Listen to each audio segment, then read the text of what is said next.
नमस्कार दोस्तों, स्वागत है rice smart Hindi YouTube channel पर।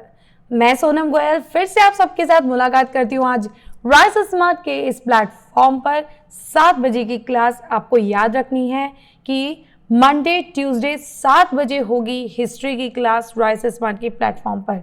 और माना कि मैं आपके सामने नहीं पर मेरी आवाज़ आपके साथ है, तो इसीलिए इसी आवाज़ के साथ बढ़ते हुए आज के हम सेशन को शुरू करते हैं। तो तैयार हो जाइए और फटाफट से लाइक एंड शेयर जरूर बनता है। तो बढ़ते हैं। जैसे कि आप जानते हैं कि चल रही है हमारे साथ यहाँ पर डीपी और जीडी की तैयारी। तो पहला प्रश्न देखते हैं क्या है। निम्नलिखित में से किस सुल्तान ने साम्राज्य की सीमाओं की रक्षा के लिए एक विशेष सेना नियुक्त की थी? इल्तुतमिश, नसीरुद्दीन, बलबन, अलाउद्दीन खिलजी। वेल दोस्तों, देखो क्वेश्चन बहुत अच्छा है और कई बार मैं आपको कई अन्य सेशंस में बता चुकी हूँ इससे पहले कि जब भी यहाँ पर हमारे पास 2 वर्ड्स होते हैं, ठीक है, याद रखना है आपके पास क्या 2 वर्ड्स होते हैं। पहला क्या है हमारे पास यहाँ पर टर्म सुल्तान, ठीक है, और दूसरा टर्म हमें यहाँ पे क्या नजर आ रहा है, आर्मी, ठीक है, जिसके तहत मैंने आपको कई बार इस बात पे लेकर बताया कि जहाँ पर हमें ये 2 टर्म्स मिलती हैं, यानी सुल्तान या फिर दिल्ली सुल्तान, ठीक है, या उसके साथ हमें कुछ भी टर्म मिल जाता है, आर्मी, ठीक है, सोल्जर या सेना, ठीक है, या कुछ भी हम कह सकते हैं सेना की टुकड़ी। जहाँ ये दोनों शब्द मिल गए वहाँ पर उत्तर एक ही होता है और वो है अलाउद्दीन खिलजी। अगर आपको याद हो तो कई बार बता चुकी थी मैंने कि अलाउद्दीन खिलजी ने बहुत बड़ी सेना का गठन किया था, जहाँ पर हम देखते हैं कि ये उनके सैन्य सुधार यानी मिलिट्री रिफॉर्म का पार्ट था। दिल्ली सल्तनत के अगर कोई सुल्तान थे जिन्होंने सबसे बड़ी सेना बनाई थी, परमानेंट सेना बनाई थी। कैसी सेना बनाई थी इन्होंने? परमानेंट स्टैंडिंग आर्मी, ठीक है, ये प्रश्न भी पूछा जा सकता है। स्टैंडिंग आर्मी की शुरुआत किसने की? अगेन अलाउद्दीन खिलजी। इसे हम बोलेंगे स्थायी सेना, ठीक है, स्थायी, ठीक है, खड़ी सेना। तो यहाँ पर हम देखते हैं कि कौन आता है, अलाउद्दीन खिलजी आता है, ठीक है। तो इसके 2 चीज़ें बहुत इंपॉर्टेंट है, मिलिट्री रिफॉर्म सैन्य सुधार और मार्केट रिफॉर्म बाजार सुधार। नेक्स्ट, निम्नलिखित में से किस राजवंश ने तैमूर के आक्रमण के बाद भारत पर शासन किया? लोधी वंश, सैयद वंश, तुगलक वंश, खिलजी वंश। वेल देखा जाए तो अभी तक एक क्वेश्चन देखा जाता था और वो क्वेश्चन क्या पूछा जाता था कि जब भारत में तैमूर का आक्रमण किस वर्ष होता है? 1398। 1398 ईसा में भारत में तैमूर का आक्रमण हुआ, ठीक है, तैमूर का आक्रमण हुआ। और अगर हम बात करें तो जब इनका आक्रमण होता है तो भारत में कौन शासन कर रहा होता है? उस समय तुगलक वंश शासन कर रहा था, ठीक है। जिस तुगलक वंश के शासक नसीरुद्दीन उसे रोकने में असमर्थ हुए, ठीक है, मतलब कहते हैं ना कि सक्षम नहीं थे, कैपेबल नहीं थे, और इस वजह से तुगलक वंश का क्या होता है? पतन होता है। तो दूसरी तरफ कौन से वंश की नींव रखी जाती है? सैयद वंश। तो उत्तर क्या है हमारा? सैयद डायनेस्टी यानी सैयद वंश, जिसके संस्थापक कौन होते हैं? याद रखना है, ये एकमात्र ऐसा प्रश्न है जो सबसे ज़्यादा पूछा जाता है कि इसका संस्थापक कौन था। तो उत्तर क्या है? खिज्र खां, ठीक है, खिज्र खां। आगे बढ़ते हैं। नेक्स्ट, विजयनगर साम्राज्य की वित्तीय प्रणाली की प्रमुख विशेषता क्या थी? आधिकारिक किराया, भू राजस्व, बंदरगाहों से आय या मौद्रिक प्रणाली। फिर यहाँ पर बात कर रहे हैं कि विजयनगर एम्पायर जो है उसका सबसे बड़ा जो फाइनेंशियल का जो यानी पैसे का मतलब जो वित्तीय का आधार था वो क्या था, ठीक है। तो देखिए हम कई बार बात कर चुके हैं कि हमारा देश, अगर हम बात करें मध्यकालीन भारत की, तो हमें भूलना नहीं चाहिए कि हमारा देश कृषि प्रधान देश था और कृषि प्रधान देश में सबसे ज़्यादा जो लैंड रेवेन्यू, मतलब जो सबसे ज़्यादा रेवेन्यू का सोर्स था वो क्या था? Land revenue. ठीक है, भूमि का, जिसे हम भू राजस्व कहते हैं। इसीलिए यहाँ उत्तर हमारा क्या होता है? भू राजस्व। और इतना ही नहीं कि विजयनगर के लिए भी ये भू राजस्व बहुत इंपॉर्टेंट था, जहाँ पर हम देखते हैं कि सबसे ज़्यादा फाइनेंस इसी से क्रिएट होता था। जैसे कि हम बताते हैं कि विजयनगर साम्राज्य के दौरान कई सारे यात्री आए थे, उन्होंने बताया था कि किस तरह से विजयनगर साम्राज्य जो है वो 7 लेयर्स में बना हुआ है। जहाँ पर हम देखते हैं साम्राज्य यहाँ है, लेकिन जहाँ साम्राज्य का मेन द्वार माना जाता है बाहर की तरफ, उसके इंटरनल ट्रैक्स में क्या बने हुए हैं? इन ट्रैक में बने हुए थे क्या? एग्रीकल्चर फील्ड, यानी कृषि वाले खेती। ठीक है, कृषि करने योग्य जो खेती करने वाले जो थे खेत थे, यहाँ पर एग्रीकल्चर फील्ड थी जहाँ पे कृषि की जाती थी। और यहाँ इंटरनल ट्रैक में माना जाता है जो कि जहाँ पर साम्राज्य होता था, राजा का जहाँ शासन होता था, वहाँ पर मार्केट्स बहुत होती थी। क्या होती थी? मार्केट्स, यानी बाजार। जिसमें से एक यात्री ने लिखा भी था कि दुनिया की ऐसी कोई भी चीज़ या वस्तु नहीं है जो विजयनगर के साम्राज्य की मार्केट में ना मिले। ठीक है, तो इस तरह से उसकी बहुत तारीफ की गई थी। Next, which of the following indicates taxes levied on the land product?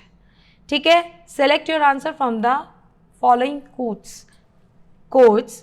और अब आप यहाँ पर देख रहे हैं कि भाई बहुत सारे ऑप्शंस हैं, खराज, खुम्स, एकता, मुक्तई। भाई देखो, पढ़ते जाना है, ऐसा ना हो कि यहाँ पर मेरे ना होने से लापरवाही बनी रहे, और ऐसा किया तो देखिए ये बहुत गलत होगा।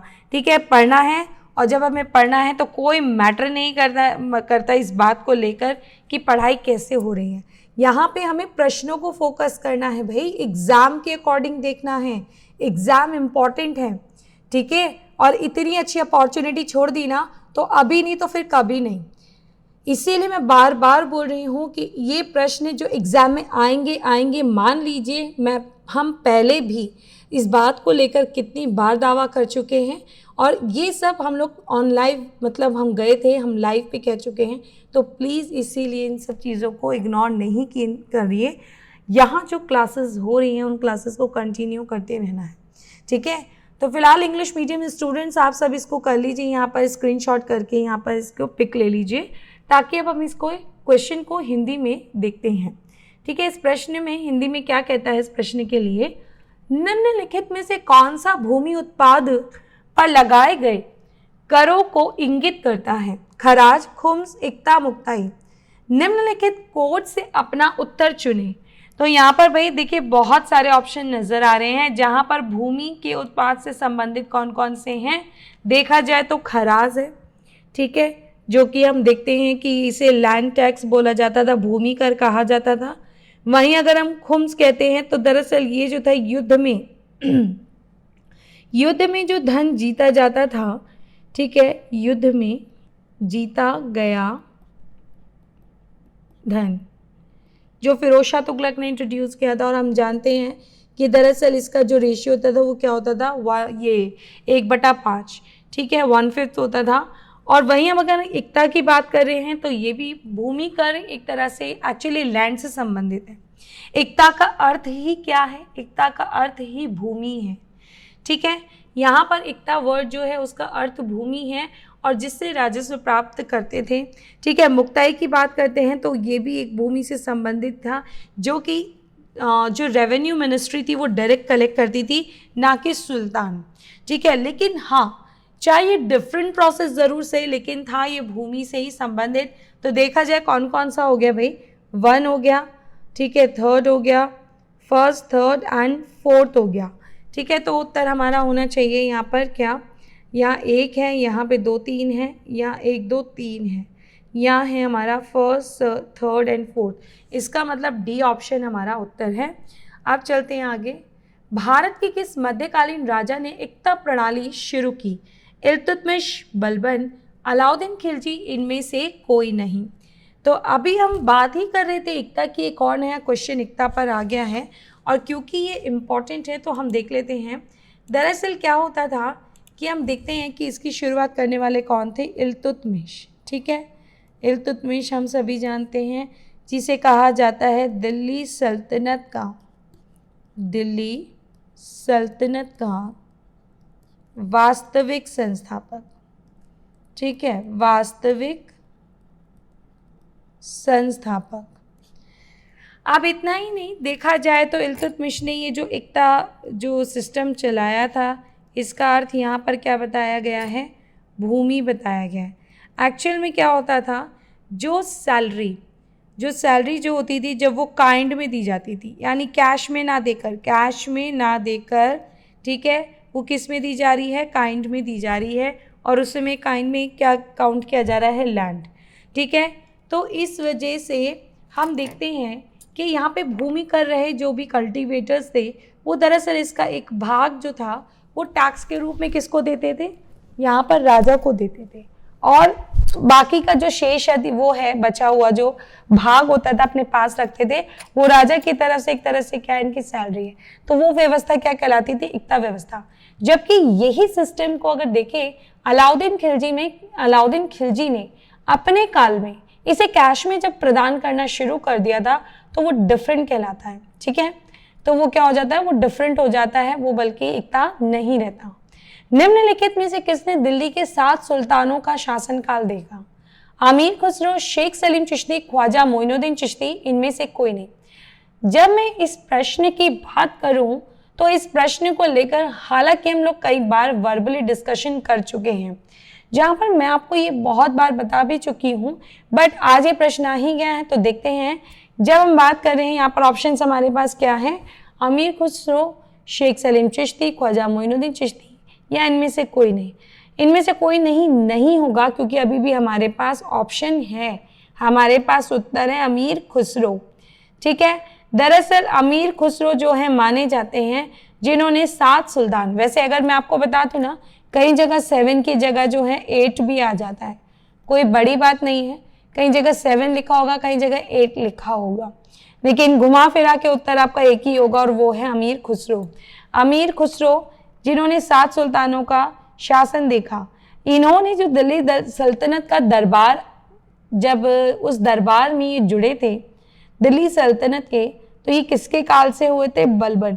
लेकिन जब भी ये कहलाते हैं दरबारी कवि, कोर्ट पोएट, तो आपका एक्सपेक्टेड आंसर क्या हो जाता है बेटा, अलाउद्दीन खिलजी। ये याद रखना, ये प्रश्न बार बार बहुत पूछा जाता है एग्जाम में कि यह किसका दरबारी कवि था, तो अलाउद्दीन खिलजी का था। ठीक है, और इतना ही नहीं, बल्कि अगर हम बात करते हैं तो हम सभी ने नाम सुना है कि दिल्ली में एक बहुत फेमस दरगाह है औलिया साहब की, जिनका नाम क्या है, ख्वाजा निज़ामुद्दीन औलिया। तो निज़ामुद्दीन औलिया जो थे, दरअसल इनके कौन थे, गुरु थे। ठीक है, इनके गुरु थे, और अमीर खुसरो जो थे इनके कौन थे, डिसाइपल थे। जहां पर इनमें इतना विश्वास रखते थे कि आज अगर हम देखें, अमीर खुसरो की जो दरगाह है वो निज़ामुद्दीन औलिया की दरगाह के ही नज़दीक है। मतलब जहां जिस प्रीमाइसेस में हमें औलिया साहब की दरगाह मिलती है, वहीं अमीर खुसरो की भी दरगाह प्राप्त होती है, मतलब वहीं पर स्थित है। ठीक है, नेक्स्ट, निम्नलिखित में से किस सिख गुरु ने गुरुमुखी की शुरुआत की? गुरु नानक, गुरु अमरदास, गुरु रामदास, गुरु अंगद। और यहाँ उत्तर होता है हमारा गुरु अंगद। गुरु अंगद जो कि माने जाते हैं हमारे दूसरे सिख गुरु। ठीक है, ये हमारे दूसरे सिख गुरु थे। अगर हम बात करते हैं पहले कौन थे, तो पहले हम सभी जानते हैं गुरु नानक जी, जिन्होंने सिख धर्म की स्थापना की। लेकिन अगर हम बात करते हैं गुरुमुखी लिपि, तो गुरुमुखी लिपि की भाई इन्होंने ही रचना की थी। एक सेकेंड, जैसे कि हम सब न्यूज़पेपर जानते हैं, पढ़ते हैं, देखा है, तो ऐसा नहीं है माना कि हम लोगों को गुरुमुखी पढ़नी नहीं आती, तो हमने देखी भी नहीं होगी, हमने देखी है। एग्जैक्टली कई लैंग्वेज में जो न्यूज़पेपर पब्लिश होते हैं उनमें से एक लैंग्वेज कौन सी है, गुरुमुखी, जो कि रीजनल क्षेत्रीय आधार पर देखते हैं तो पंजाब में बहुत ज़्यादा पॉपुलर है। तो हम देखते हैं कि गुरुमुखी जो लिपि है उस भाषा में इस धर्म का, मतलब कहते हैं ना कि अपनी भाषा के उपयोग से इस धर्म का और भी ज़्यादा प्रचार प्रसार हुआ था। और जिस हम गुरुमुखी की देखते हैं रचना किसने की थी, सिख गुरु दूसरे गुरु हमारे गुरु अंगद जी ने, जिससे कहते हैं काफ़ी इन लोगों का एकीकरण भी हुआ था। ठीक है, और बाद में जाके यही जो भाषा है, मतलब ये जो लिपि है, यही इनकी भाषा का आधार बनती है। नेक्स्ट, निम्नलिखित में से किस युद्ध में पहली बार दोनों सेनाओं में से एक द्वारा तोप खाने का उपयोग किया गया था? पानीपत की पहली लड़ाई, खानवा का युद्ध, प्लासी का युद्ध, पानीपत की तीसरी लड़ाई। भाई यहाँ पे ये जो वर्ड आया ना आप लोगों को कंफ्यूज करने के लिए कि मैम यहाँ पर तो ये लिखा है किस युद्ध में पहली बार। अब युद्ध में पहली बार तो आप लोगों का ठीक था मामला, आप लोग कंफ्यूज नहीं हुए, लेकिन इन्होंने कहा ना एक द्वारा, तो यानी एक द्वारा मतलब क्या हो गया? पहली बार तो वो किसकी बात करना चाह रहे हैं? वो युद्ध जिसमें पहली बार तोपें यूज़ की गई, और वो कौन सा है हमारा? 1526 का। काफियों को तो उत्तर समझ में भी आ गया। ठीक है, 1526 का क्या है? पानीपत की पहली लड़ाई, यानी फर्स्ट बैटल ऑफ पानीपत। ठीक है, अब यहाँ पर अगर हम बात करें हैं तो इसमें दो तरफा कौन है? एक तरफ हो गया इब्राहिम लोदी, याद है ना, लोदी वंश का शासक था, और इसी पर लोदी वंश जो है क्या हो जाता है? समाप्त हो जाता है। दूसरी तरफ कौन था? बाबर। ठीक है, दूसरी तरफ कौन था? बाबर था। बाबर इसमें विजयी हुआ, और विजयी होने की तरफ अगर हम बात करते हैं तो एक तरफा, यानी इनमें से या तो इसने या फिर इसने, इन दोनों में से किसी ने जो है तोपें यूज़ की थी, और वो करने वाला कौन था? बाबर। बाबर जो था इस युद्ध में तोपें लेकर आया था, जो भारत का ऐसा पहला युद्ध माना जाता है जिसमें तोपें यूज़ की गई थी। और इसी के बाद बाबर ने भारत में किसकी स्थापना की थी? मुगल एम्पायर। ठीक है, मुगल साम्राज्य। और लोदी वंश, या अगर हम दिल्ली सल्तनत की बात करते हैं तो उसका क्या होता है? अंत होता है, और सत्ता कहाँ चली जाती है? मुगल साम्राज्य पे। नेक्स्ट, शेरशाह का मकबरा कहाँ है? सासाराम, दिल्ली, कालिंजर, सोनारगांव। तो वही शेरशाह का जो मकबरा है वो है सासाराम, जहाँ पर इन्होंने अपने ये मकबरा जो बनवाया है, इस मकबरे को अगर आप देखेंगे तो कहते हैं कि चारों तरफ पानी नज़र आता है, और बीच में आने के लिए इन्होंने किस तरह का रास्ता भी बनाया हुआ है। ठीक है, जहाँ से ये एंट्रेंस गेट से जा सकते हैं, और ये चारों तरफ एक तरह से पॉन्ड है। ठीक है, वहीं अगर हम कालिंजर कहेंगे, कालिंजर ये जो स्थान है ये बहुत ही फेमस माना जाता है, शेरशाह सूरी से संबंधित है।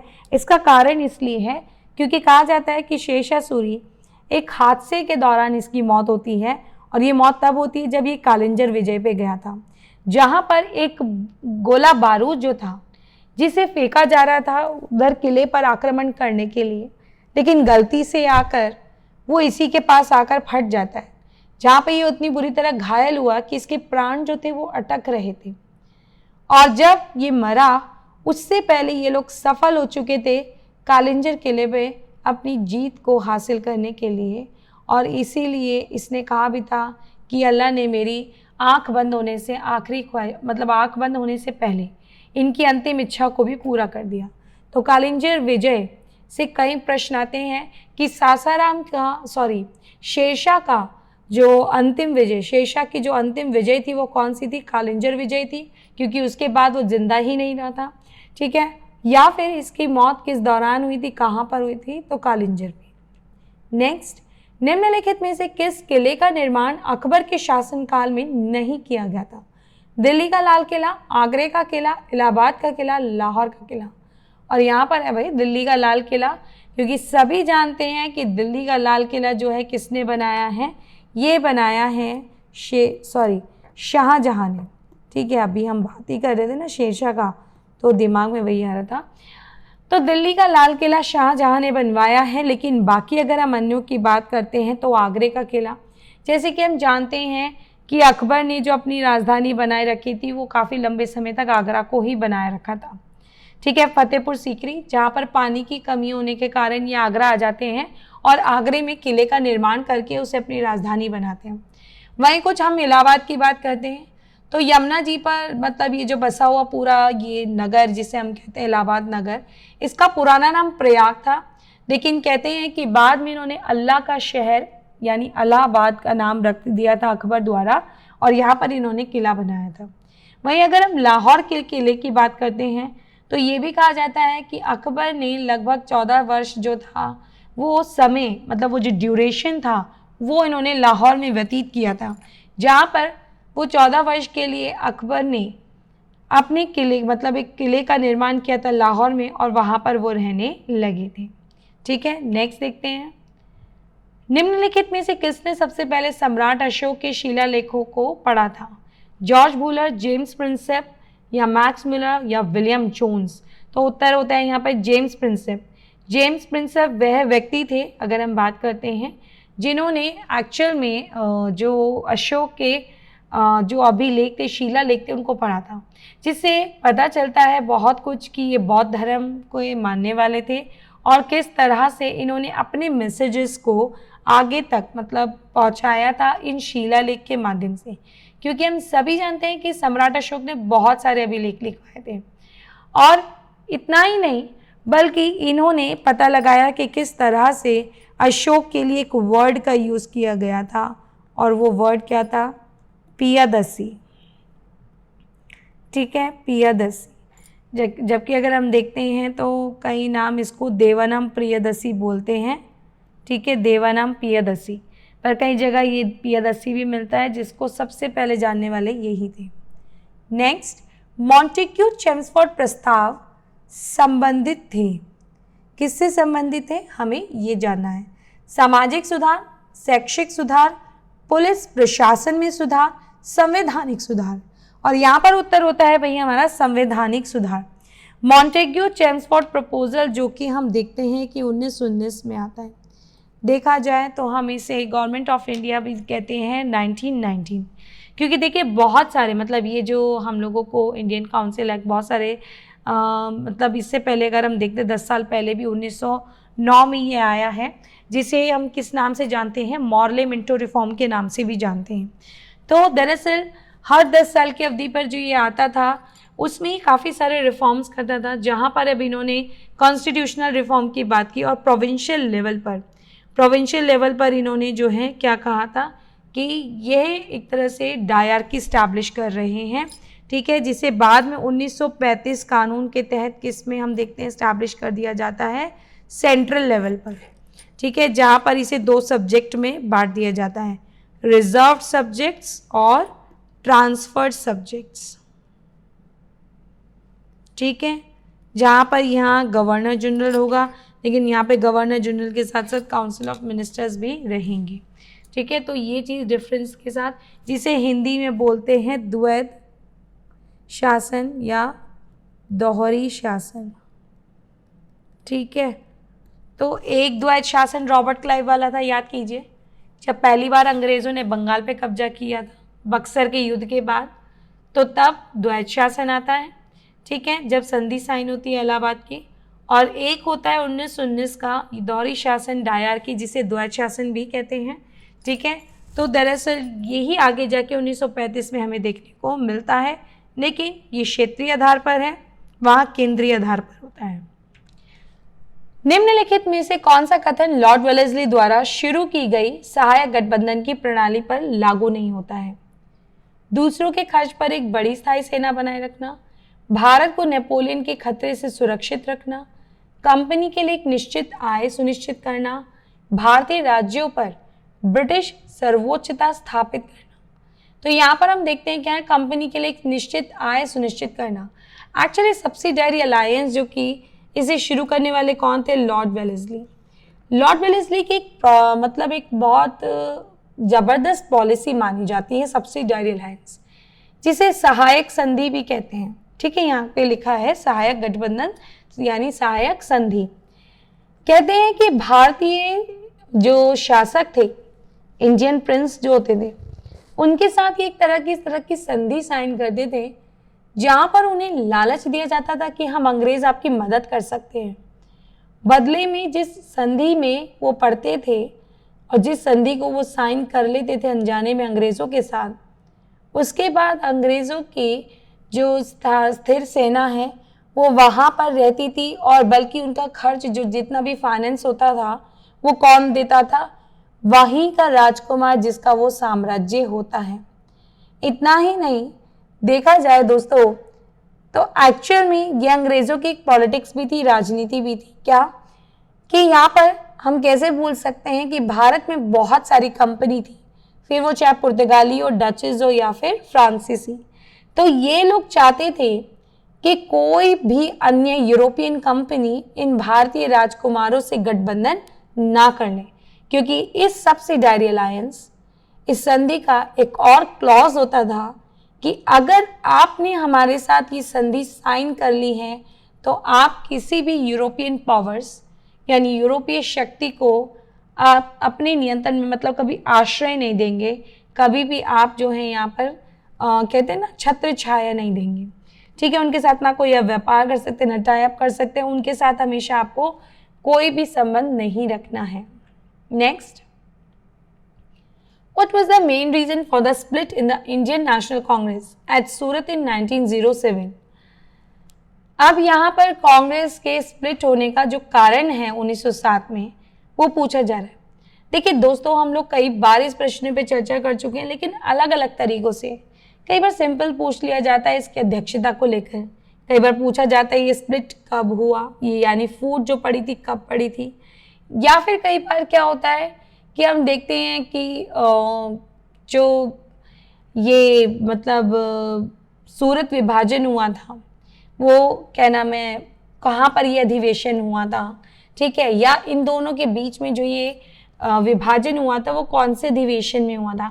तो बहुत सारे प्रश्न बनते हैं, लेकिन अगर अब यहाँ स्टेटमेंट वाइज में हम देखते हैं तो उसका कारण देखते हैं, और इसीलिए इंग्लिश मीडियम बच्चा आप लोग यहाँ पर अगेन इसको करेंगे क्लिक और हम चलेंगे हिंदी में।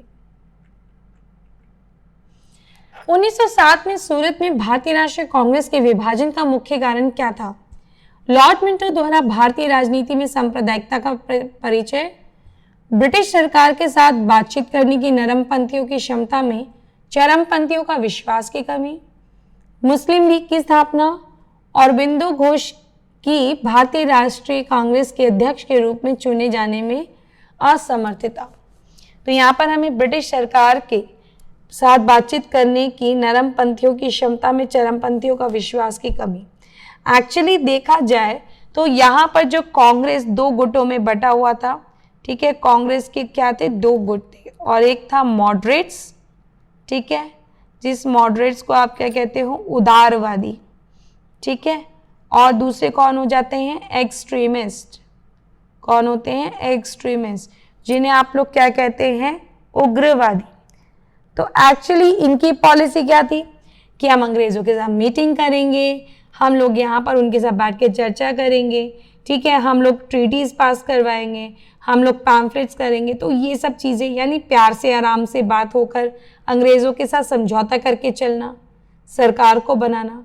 लेकिन ये लोग कहते हैं कि नहीं भाई, ये देश तो हमारा है और देश हमारा है तो राज भी हमारा ही चलेगा, बातें हमारी मनमानी मानी जाएगी। इसीलिए इनसे प्यार से बात नहीं, इनसे ज़बरदस्ती एक ही सिद्धांत रखना चाहिए, और वो क्या था, स्वदेशी का, ठीक है, स्वदेशी का, स्वराज का। और इसी कारण इनकी जो पॉलिसी थी, जब इन दोनों के विचार मैच नहीं कर रहे थे तो यहाँ पर क्या हो चुका था, विश्वास की कमी आ चुकी थी। इसी कारण देखा जाता है कि इस वजह से इनमें फूट पड़ जाती है। Next, with reference to the scholars literatures of ancient India consider the following statement. ठीक है, अब यहाँ पर बताना है कि भाई ये जो है कौन सा स्टेटमेंट, यानी which of the statements given above is are correct, यानी अगेन स्टेटमेंट है, कौन सा करेक्ट है हमें पता लगाना है।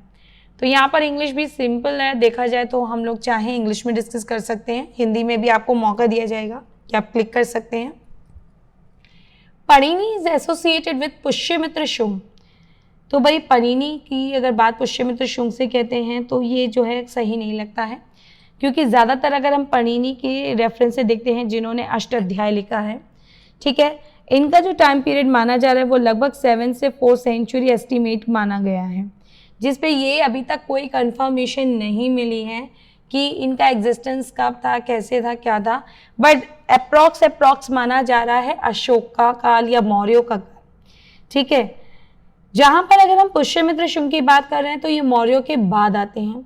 जहाँ पर हम लोगों को देखने को मिलते हैं पतंजलि, लेकिन पणिनि नहीं है, तो ये स्टेटमेंट क्या हो जाएगा, गलत।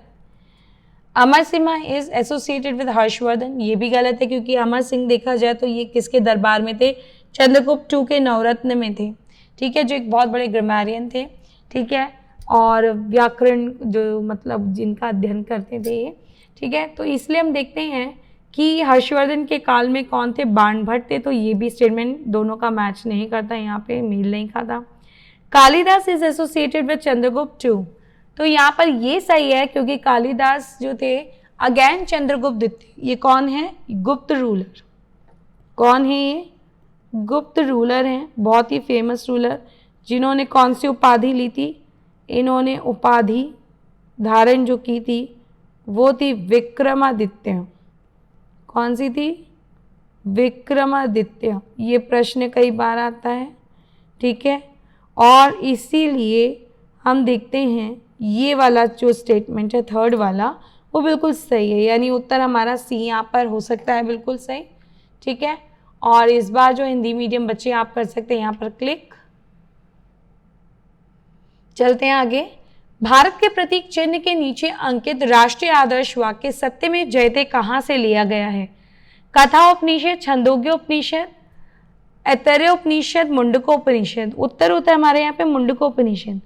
मुंडकोपनिषद जो कि हम देखते हैं कि हमारे भारत में 108 उपनिषद जिनमें से एक मुंडकोपनिषद, और यहीं से लिया गया है क्या, यहाँ से लिया गया है सत्यमेव जयते का विचार, जो कि हम देखते हैं कि आज हमारे भारत के जो कहते हैं ना कि जो एक मोटो के रूप में लिखा जाता है, इसे हमारे एम्बलम में नीचे अंकित होता है, और ये वही एम्बलम जो हमें अशोक की सारनाथ के लायन कैपिटल से प्राप्त होता है, ठीक है। तो वहाँ पर ये आज भी लिखा होता है, जहाँ पर जो है सत्य को ही विजय का रूप माना गया है, ठीक है। तो कहाँ से, Mundakopanishad.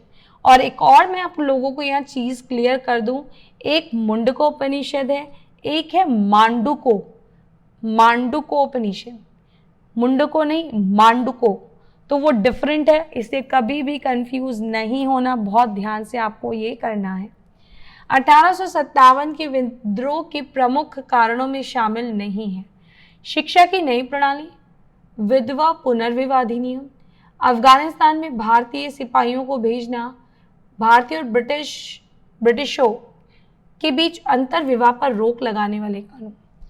The prime causes of the 1857 mutiny did not include, well देखा जाए दोस्तों तो अगर यहाँ पर हम ध्यान से चलें तो वो कह रहे हैं कि इसमें डिड नॉट इंक्लूड, 57 का जो विद्रोह हुआ था उनमें उसका मुख्य कारण क्या नहीं माना जाता है, ठीक है। और वो क्या है हमारा उत्तर, भारतीय और ब्रिटिशों के बीच अंतर विवाह पर रोक लगाने वाले कानून। क्यों भाई, ब्रिटिशर्स ने मतलब देश इस समय कौन चला रहे, अंग्रेज, और अगर यहाँ पर ये फैक्ट लिखा है तो इसका मतलब ये बात अंग्रेज़ों के लिए कही जा रही है कि उन लोगों ने भारतीय और अंग्रेज़ों के बीच में जो इंटर मैरिज रिलेशंस, मतलब ये शादी जो है मैट्रिमोनियल रिलेशन ऐसा करने के लिए, ठीक है, इंटर मैरिजेस मतलब ही वही हो गया, ठीक है, तो मना किया है, पर ऐसा तो कोई कानून ही नहीं बनाया।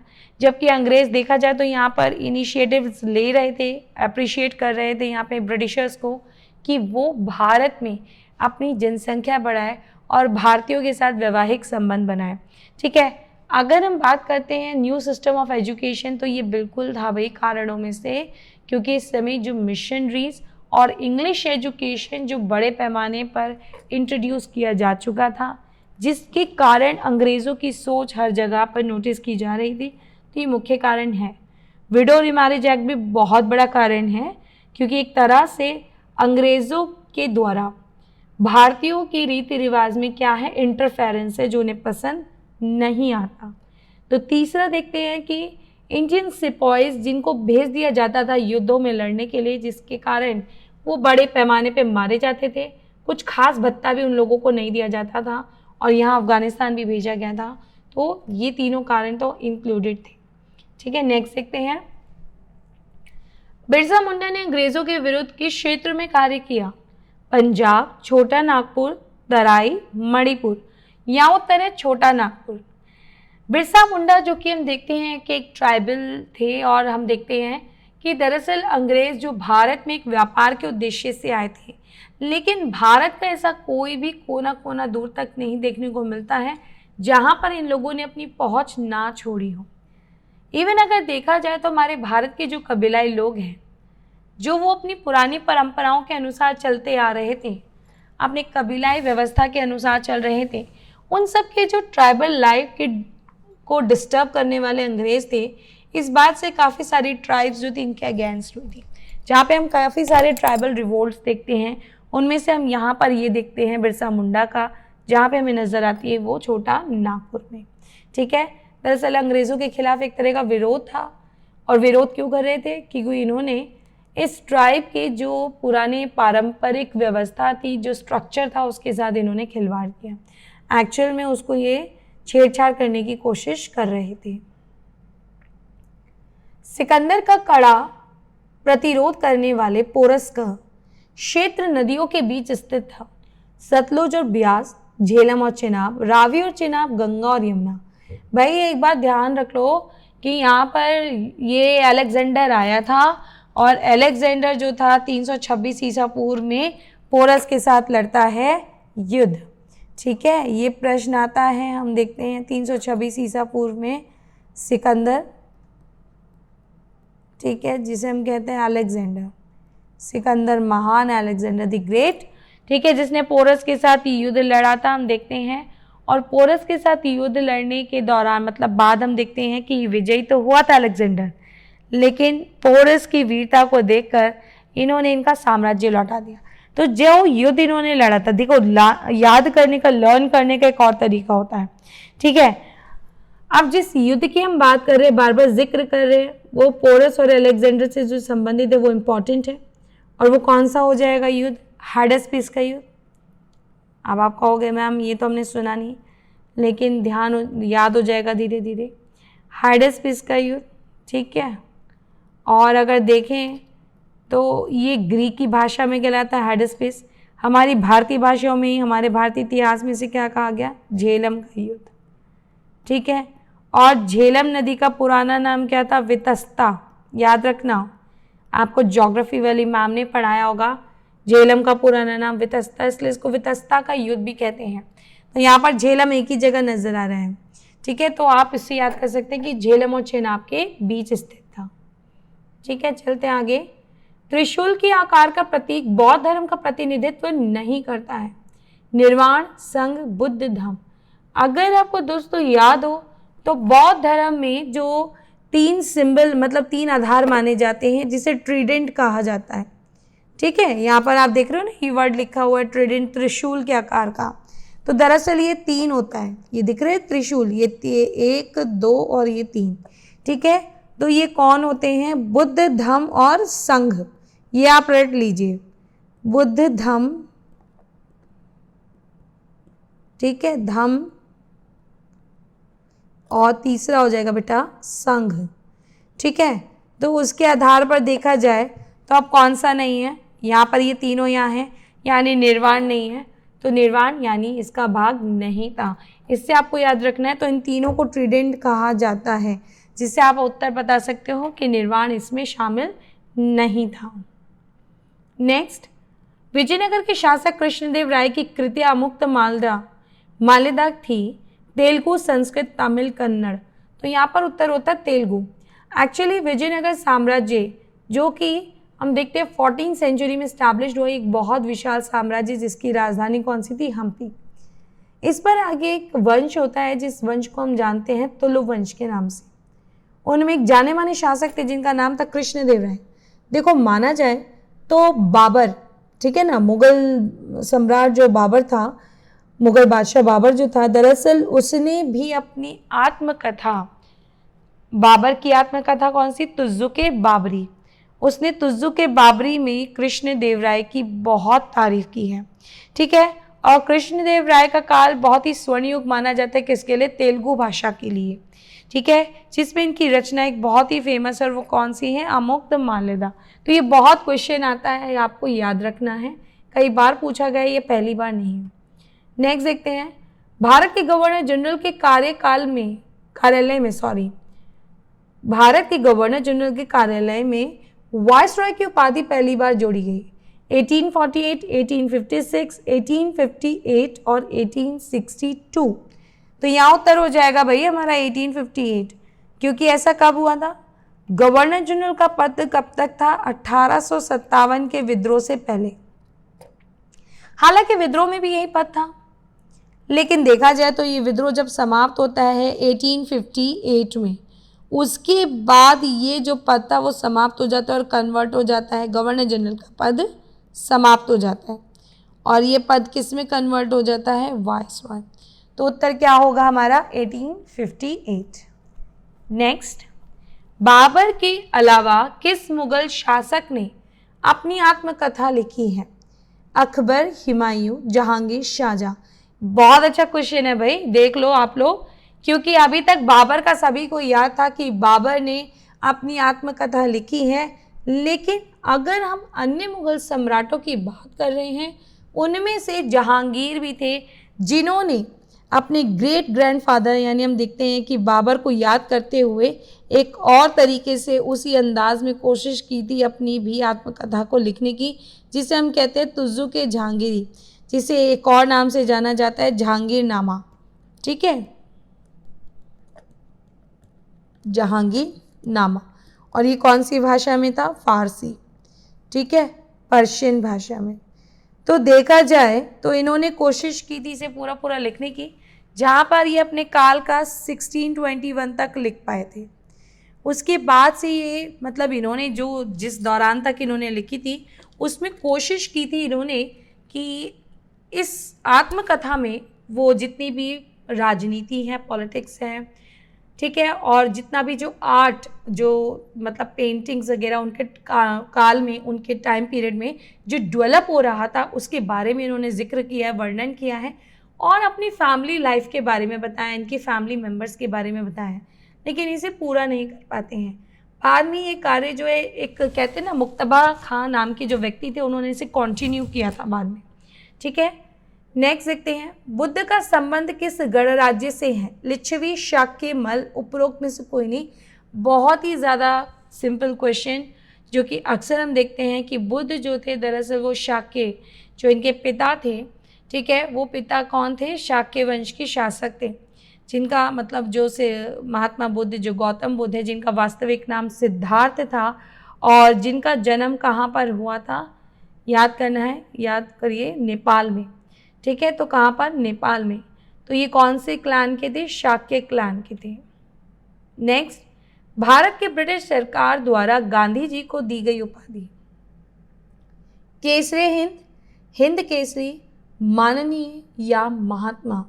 तो यहाँ पर भाई उत्तर क्या हो जाएगा? यहाँ हो जाएगा केसरी हिंद। अब आप कहोगे कि मैम गांधी जी को तो महात्मा के नाम से भी जानते हैं।